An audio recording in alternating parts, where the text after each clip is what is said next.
What's up, YouTube? Dark Lord Diablos here, coming at you with this new chapter in this yearly series where we discuss the lore of Planet Cray. Now, last time we took off, the Shadow Paladins and Moral Paladins teamed together to fight the Hell Dragon, Phantom Blaster Overlord, to basically free the Shadow Paladins. Now, they decided to work together during this time of crisis because during this time period, Cray was being attacked by a power known as the Void, which we discussed is basically Ezel saying I'm still here and wanting to get out of his dimensional prison so he can enact his function. And the reason why I say function is when we get to talk about Ezel later, I'll discuss exactly what I think he is. I'll probably do it when I re-upload Chapter 0, which I am going to do because the audio on that is complete and total shit, and I just want to re-upload it. Now, so sadly, after that battle, the cliffhanger between last episode is when Blaster Blade, Blaster Dark, and Overlord basically got locked away by a mysterious power. Now, I'm going to say locked away specifically because when I get to that part in the lore, you will understand why. To those of you who already know, don't spoil it for the rest of them, just sit there and act snarky. Now, they got sealed away and made completely all the three clans completely functionless. I understand Kagero. I understand Shadow Paladin. I don't really understand Royal Paladin because, Alfred is the leader of the Royal Paladins and he wasn't sealed away, but I also understand maybe it's because he had other kingly duties because he's also the ruler of the United Sanctuary, so it's kind of like, dude, you're kind of fucking up your own army here. Now, with that in mind, it will set up into this. Planet Cray was being attacked by the Void. So Greymore, I'll put his picture up here somewhere, decided to say, I'm tired of this shit. Went to his family's home, got the Silver Wolf armor, a legendary armor that I'm assuming is probably created by Fetus. We don't know. There's really not much lore on these armors specifically because we only get like 5 of the troops out of the 7. So your luck is as good as mine. Now, he unlocked a new ability called Limit Break. The lore doesn't really go in how Limit Break really works in the lore, but in the card game itself, you have 4 damage. You can activate a really powerful ability depending on the scenario. Sorry, the only one I actually know off of the heart is fucking Draconic Overlord the Rebirth, and I'm not going to discuss that here. Now, he decided to gather the remnants of Kagero, or at least one remnant of Kagero, because for some reason Armo's in this new clan, I don't know why. Shadow Paladins and Royal Paladins together to form a new clan, Gold Paladins. Their symbol is literally a warrior holding the power of darkness in one hand and light in the other. Now, with that established, we're going to go over each of the corps individually before we go into the lore of the series of what's going on. The Narukami clan. Narukami, unlike Kagero, is dragons based off of lightning and storms. Their main gimmick is to aggressively take out your opponent's units instead of defensively.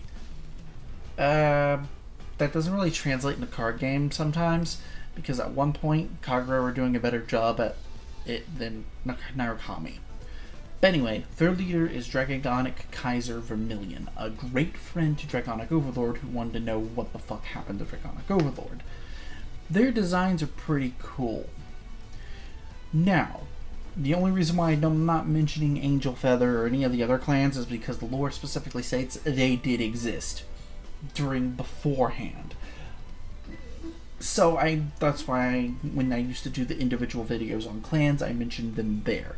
So, yeah, I'm not going over Angel Feather because they did exist, and I'm not going over any other clan that did exist then. I think I did already go over Narukami, and the only reason why I'm mentioning it now is because it's kind of important for the lore as it stands, and Angel Feather's not important to the lore right now. So, what happened to Draconic Overlord, Blaster Dark, and Blaster Blade? Well, during the conflict between Shadow Paladins and Royal Paladins, Aquaforce was stranded and viciously attacked by the Void.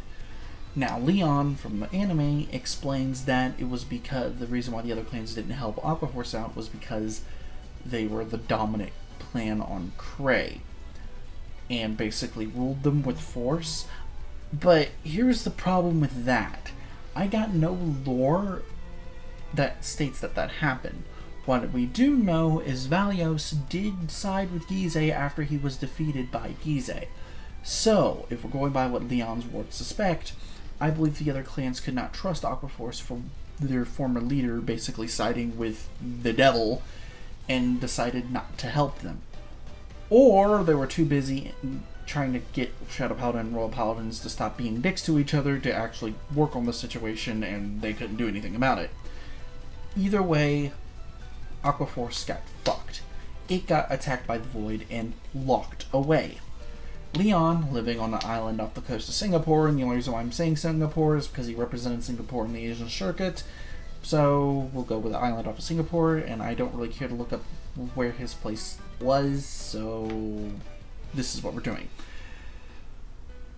His island lost their wind, and apparently they use wind power in sailboats and shit, so this became a problem, but this is another example of something happening on Cray affecting Earth. By the way, if you're wondering, what happened to Royal Paladin, Shadow Paladin, and Kagero on Earth, they completely vanished except for one instance, which I'm not going to go through. You're just going to have to watch the anime. Well, Leon basically went to this ancient ruin to Aquaforce, which could have been where, Vetus could have touched down at, or it could be the place where Magneto is sealed, who knows. Because he contacted the Void itself, Gizeh, and made a deal with the Void if he helps defeat the Gold Paladins and the Psychology users on Earth, he will let go of the Aquaforce. Gizeh agreed, and Aquaforce was released, releasing Supreme Blue Dragon Maelstrom, or, I'm just going to call him Maelstrom for short. Maelstrom became the counterforce to Gold Paladin during the war. Now, to kind of cut through most of this, because there's really not much that happened, except for, the Black Troop's leader becoming a dragon to help out, and pretty much still everyone kind of at their throats. Because, again, Cray kind of puts itself in a problem. Now, the climax of this enters where Narukami clan pretty much had it with everybody's shit. Vermilion decided to drink the original Dragon Emperor's blood, which, by the way, we don't know who the original Dragon Emperor is. He drank it, becoming Dragonic Kaiser Vermilion the Blood, basically increasing his powers, similar to Overlord when he became the End, except this go around it was life-threatening. He attacked Maelstrom, which Maelstrom became its evolved form, and if we go by the anime, Kaiser lost his life. Ezel managed to defeat Maelstrom afterward to basically calm Maelstrom down. Maelstrom, realizing that, I don't have to work for the Void or Gizeh, decides to betray them to help Ezel and the rest of the clans beat back the Void. But nuts to them, and this is where the video is going to lead off, but nuts to them, the Void's forces has already invaded Cray, and soon a greater war that will decide the fate of this world and the next is about to begin. One that will forever change the history of Cray. Quite literally. Because people are sore losers, and we get to talk about my favorite villain in the next episode. I hope to see you here. I do plan to produce the next episode next month. I know this is kind of short and I really didn't go into detail of most things like individual lore of characters, but there's really nothing much to go on because the anime actually kind of goes over most of the stuff that happened on Planet Cray. There's not really much I can't tell you. But the next episode, there actually is a coherent story going on that leads up to the G era, and some time shenanigans when we get to the 4th chapter. So I hope to see you there. I hope to have this out in about a month. So see you next time. Ciao.